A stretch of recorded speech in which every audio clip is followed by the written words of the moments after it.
साइप्रसले Schengen क्षेत्रको सदस्यता लिन आवश्यक शर्तहरू पूरा गर्ने विषयमा महत्त्वपूर्ण प्रगति गरेको छ। युरोपियन युनियन आन्तरिक मामिला कमिसनका अनुसार साइप्रसले सीमा प्रबन्ध, आप्रवासी नियन्त्रण, सुरक्षा सम्बन्धीमा कामहरू उल्लेखनीय सुधार गरेको छ। कमिसनका अनुसार सन् 2021 देखि 2027 सम्म अवधिका लागि साइप्रसलाई 292 मिलियन युरो भन्दा बढी सहयोग रकम प्रदान गरिएको छ। यस सहयोग मार्फत साइप्रसले सीमामा निगरानी तथा सुरक्षा मजबुत बनाउन, उसले समुद्री सीमामा निगरानी क्षमतामा सुधार गर्न 30 मिलियन युरो लगानी गरेको छ।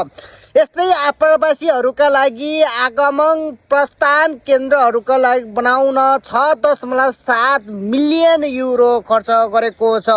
सूचना प्रणाली लगायत डिजिटल प्रणालीहरू बलियो बनाउन 9.9 मिलियन युरो प्रयोग गरेको छ। साइप्रस एक पर्यटकीय देश हो, अर्थतन्त्र पर्यटकीय उद्योगमा आधारित छ।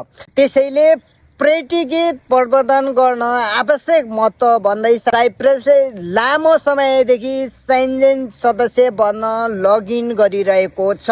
सन् 2004 देखि युरोपियन सङ्घको सदस्य रहँदै आएको भए पनि साइप्रस सेन्जेन सदस्य बन्न पनि बाँकी नै छ। त्यसैले सन् 2025 भित्रै सेन्जेन सदस्यता प्राप्त गर्ने गरी साइप्रसले तयारी व्यापक बनाएको हो। साइप्रसमा नेपालीहरू समेत कामका लागि जाने गरेका छन्। साइप्रस सेन्जेन राष्ट्र बन्नेको खण्डमा त्यहाँ रहेका नेपालीहरूलाई समेत लाभ पुग्नेछ।